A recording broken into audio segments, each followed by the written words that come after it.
ವೀಕ್ಷಕರಿಗೆ ಸ್ವಾಗತ ಸುಸ್ವಾಗತ.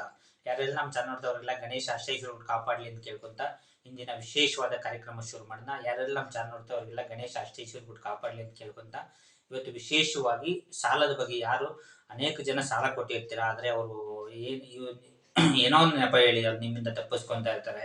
ನೀವು ಎಷ್ಟೋ ಜನಕ್ಕೆ ಹಣ ಕೊಟ್ಟಿರ್ತೀರಾ, ಮನೇಲಿ ಗೊತ್ತಿದ್ದು ಕೊಟ್ಟಿರ್ತೀರಾ ಅಥವಾ ಗೊತ್ತಿದ್ದು ಕೊಟ್ಟಿರ್ತೀರಾ, ನಿಮ್ಗೆ ಹಣ ವಾಪಸ್ ಬರ್ತಾ ಇರಲ್ಲ. ಹಾಗಾಗಿ ವಿಶೇಷವಾಗಿ ಈ ಒಂದು ರೆಮಿಡಿನ ಮಾಡ್ಕೊಳ್ಳೋದ್ರಿಂದ ನೀವು ಯಾರಿಗೆ ಸಾಲ ಕೊಟ್ಟಿದ್ರೋ ಅವರು ಶೀಘ್ರದಲ್ಲೇ ನಿಮಗೆ ವಾಪಸ್ ಬರೋ ಥರ ಆಗ್ತದೆ. ವಿಶೇಷವಾಗಿ ಈ ಒಂದು ರೆಮಿಡಿನ ಯಾವ ಥರ ಮಾಡೋದನ್ನ ನೋಡ್ಕೊಂಡು ಅದಕ್ಕಿಂತ ಮುಂಚೆ ಯಾರು ನಮ್ಮ ಚಾನಲ್ ನೋಡ್ತಾರೆ ಆದಷ್ಟು ಸಬ್ಸ್ಕ್ರೈಬ್ ಮಾಡಿ, ಲೈಕ್ ಮಾಡಿ, ಬೆಲ್ ಐಕನ್ ಒತ್ತಿ, ಮತ್ತು ನಿಮ್ಮ ಯಾರ್ಯಾರು ಫ್ರೆಂಡ್ಸ್ ಇದ್ದಾರೋ, ಯಾರ್ಯಾರು ಸಾಲ ಕೊಟ್ಟಿದ್ದಾರೋ ಅಂಥವ್ರಿಗೆಲ್ಲ ವಿಡಿಯೋನ ಶೇರ್ ಮಾಡಿ. ಯಾಕಂದ್ರೆ ಅವ್ರಿಗೂ ಕೂಡ ಸಹಾಯ ಆಗಲಿ ಅಂತ ಕೇಳ್ಕೊಂತ ಬನ್ನಿ ವಿಶೇಷವಾದ ಕಾರ್ಯಕ್ರಮ ಶುರು ಮಾಡೋಕ್ಕೆ ಮುಂಚೆ ಎಂದಿನಂತೆ ಗಣಸೋದು.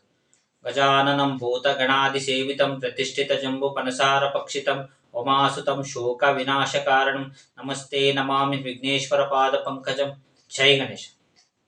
ಯಾರೆಲ್ಲ ನಮ್ಮ ಚಾನಲ್ ನೋಡ್ತಾವ್ರಿಗೆಲ್ಲ ಗಣೇಶ ಅಷ್ಟೈಶ್ವರ್ಯ ಕೊಟ್ಟು ಕಾಪಾಡಲಿ ಅಂತ ಕೇಳ್ಕೊಂತ ನಿಮಗೂ ಮತ್ತು ನಿಮ್ಮ ಕುಟುಂಬದವ್ರನ್ನ ಆಯುರ ಆರೋಗ್ಯ ಇಟ್ಟು ಕಾಪಾಡಲಿ ಅಂತ ಕೇಳ್ಕೊಂತ ಬನ್ನಿ ಇವತ್ತಿನ ವಿಶೇಷವಾದ ಒಂದು ಕಾರ್ಯಕ್ರಮ ಶುರು ಮಾಡ್ಬಿಡೋಣ. ಇದಕ್ಕೆ ಬೇಕಾದ ಏನಪ್ಪಾ ಅಂದ್ರೆ ವಿಶೇಷವಾಗಿ ಒಂದು ಬಟ್ಟೆ ತಗೊಂಡು ನೋಡಿ, ಇದನ್ನ ವಿಶೇಷವಾಗಿ ಇನ್ನೊಂದ್ಸರಿ ಬೇಕಾದ್ರೆ ವಿಡಿಯೋ ಹಾಕಿ ನೋಡ್ಕೊಳ್ಳಿ. ಈ ರೆಮಿಡಿನ ಮಾಡ್ಕೊಳೋದ್ರಿಂದ ನೀವು ಯಾರ್ಯಾರಿಗೆ ಸಾಲ ಕೊಟ್ಟಿದ್ರೋ, ಯಾರು ನಿಮ್ಗೆ ದುಡ್ಡು ವಾಪಸ್ ಕೊಡ್ತಾ ಇಲ್ವೋ ಅವರು ಶೀಘ್ರದಲ್ಲಿ ಹುಡ್ಕೊಂಬಂದು ನಿಮಗೆ ಎಲ್ಲ ರೀತಿಯ ನಿಮ್ಮ ಸಾಲಗಳನ್ನ ತೀರಿಸೋದ್ರಲ್ಲಿ ಯಾವುದೇ ರೀತಿಯ ಅನುಮಾನ ಇಲ್ಲ. ಬನ್ನಿ ಇವತ್ತಿನ ವಿಶೇಷವಾಗಿ ಒಂದು ಅರಳಿ ಎಲೆ ತಗೊಳ್ಳಿ. ವಿಶೇಷವಾಗಿ ಅರಳಿ ಎಲೆ ತಗೊಂಡು ಒಂದು 5 ರೂಪಾಯಿ ಕಾಯಿನ್ ತಗೊಳ್ಳಿ. 5 ರೂಪಾಯಿ ಕಾಯಿನ್ ತಗೊಂಡು ಇದರಲ್ಲಿ ಇಟ್ಬಿಡಿ. ಏನು ಮಾಡ್ಬೇಕಂತ ಮುಂದೆ ಹೇಳ್ತೀನಿ, ವಿಶೇಷವಾಗಿ ನೋಡ್ಕೊಳ್ಳಿ.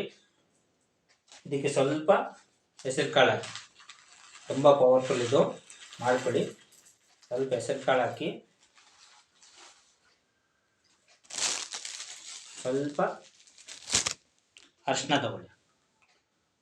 ಇದನ್ನ ಹಾಕ್ಬೇಕಾದಾಗ ಕೇಳಿ, ನನ್ನ ಋಣಮುಕ್ತ ಮಾಡಿದ್ದಕ್ಕೆ ವಿಶ್ವಕ್ಕೆ ಧನ್ಯವಾದಗಳು ಅಂತ ಕೇಳ್ಕೊಂಡು ವಿಶೇಷವಾಗಿ ಇದನ್ನ ಇಟ್ಕೊಂಡು ಎಲ್ಲ ಸಮಸ್ಯೆಯನ್ನು ಬಗೆಹರಿಸಿದ್ದಕ್ಕೆ ವಿಶ್ವಕ್ಕೆ ಧನ್ಯವಾದಗಳು ಅಂತ ಕೇಳ್ಕೊಳ್ಳಿ. ಅಕಸ್ಮಾತ್ ನಿಮ್ಗೆ ಏನಾದರೂ ಯಾರಾದರೂ ನಿಮಗೆ ಸಾಲ ಯಾರು ತಗೊಂಡಿದ್ದಾರೆ ನಿಮ್ಮ ಹತ್ರ ಗೊತ್ತಿದ್ರೆ ಅವ್ರ ಹೆಸರನ್ನ ಬರೆದು ಈ ಚೀಟಿ ಬರೆದು ಇದರಲ್ಲಿ ಹಾಕ್ಬಿಟ್ಟು ವಿಶೇಷವಾಗಿ ಇದನ್ನ ಈ ಥರ ಮಡ್ಚ್ಬಿಡಿ. ನೋಡಿ, ಈ ಥರ ಮಡ್ಚ್ಬಿಟ್ಟು ಇದನ್ನ ತಗೊಂಡೋಗಿ ವೆಂಕಟರಮಣ ಸ್ವಾಮಿ ದೇವಸ್ಥಾನದಲ್ಲೋ ಅಥವಾ ಲಕ್ಷ್ಮೀ ದೇವಸ್ಥಾನದಲ್ಲೋ ಇದನ್ನ ದೇವಸ್ಥಾನದ ಅರ್ಚಕರಿಗೆ ಕೊಟ್ಟು ಇದರಲ್ಲಿ ಏನಿದೆ ಅಂತ ಯಾರಿಗೂ ಹೇಳ್ಬಾರ್ದು ನೀವು. ವಿಶೇಷವಾಗಿ ನೋಡಿ, ಇದನ್ನ ತಗೊಂಡೋಗಿ ಪೂಜೆ ಮಾಡಿಸ್ಕೊಂಡ್ಬಂದು ವಿಶೇಷವಾಗಿ ಪೂಜೆ ಮಾಡಿಸ್ಕೊಂಡ್ಬಂದ್ಮೇಲೆ ಇದರಲ್ಲಿರೋಂಥ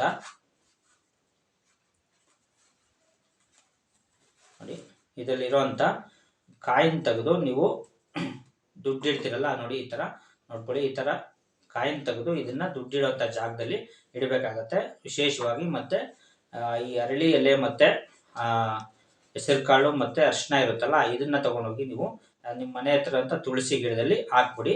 ಮತ್ತೇನು ಮಾಡಬೇಕಪ್ಪ ಅಂದರೆ ಇದನ್ನ ಒಂದು 12 ದಿನ ನಿಮ್ಮ ಹತ್ರ ಇಟ್ಕೊಂಡು ಇದನ್ನ ನೀವು ನಿಮ್ಗೆ ಯಾರಿಗೆ ಸಾಲ ಕೊಟ್ಟಿದ್ದೀರೋ ಅವ್ರ ಹತ್ರ ಹೋಗಿ ಸಾಲ ಕೇಳಬೇಕಾದಾಗ ಇದನ್ನ ಜೊತೆಲಿ ತಗೊಂಡೋಗೋದ್ರಿಂದ ಅವ್ರು ಆದಷ್ಟು ಶೀಘ್ರದಲ್ಲೇ ನಿಮ್ಮೆಲ್ಲ ಸಾಲ ಕೊಟ್ಟು, ಅಷ್ಟು ಪವರ್ಫುಲ್ ಇರ್ತದೆ, ಅಷ್ಟು ಇದಕ್ಕೆ ಎನರ್ಜಿ ಬಂದಿರುತ್ತೆ. ಹಾಗಾಗಿ ವಿಶೇಷವಾಗಿ ಈ 5 ರೂಪಾಯಿ ಕಾಯಿನ್ ತೊಗೊಂಡೋಗಿ ಅವ್ರ ಜೊತೆ ಹೋಗಿ ಅವ್ರ ಹತ್ರ ಸಾಲ ಕೇಳಿ ನೋಡಿ. ಆದಷ್ಟು ಬೇಗ ನಿಮ್ಮ ಸಾಲ ಎಲ್ಲ ವಾಪಸ್ ಬರಲಿ ಅಂತ ಕೇಳ್ಕೊಂತ ಇಂದಿನ ವಿಶೇಷವಾದ ಸಣ್ಣ ರೆಮಿಡಿನ ಮುಗಿಸ್ತಾ ಇದ್ದೀವಿ. ಯಾರು ನಮ್ಮ ಚಾನಲ್ ನೋಡ್ತಾ ಆದಷ್ಟು ಸಬ್ಸ್ಕ್ರೈಬ್ ಮಾಡಿ, ಲೈಕ್ ಮಾಡಿ, ಶೇರ್ ಮಾಡಿ. ಥ್ಯಾಂಕ್ ಯು, ಧನ್ಯವಾದಗಳು. ಜೈ ಗಣೇಶ್. ಥ್ಯಾಂಕ್ ಯು, ಧನ್ಯವಾದ. ಜೈ ಗಣೇಶ್.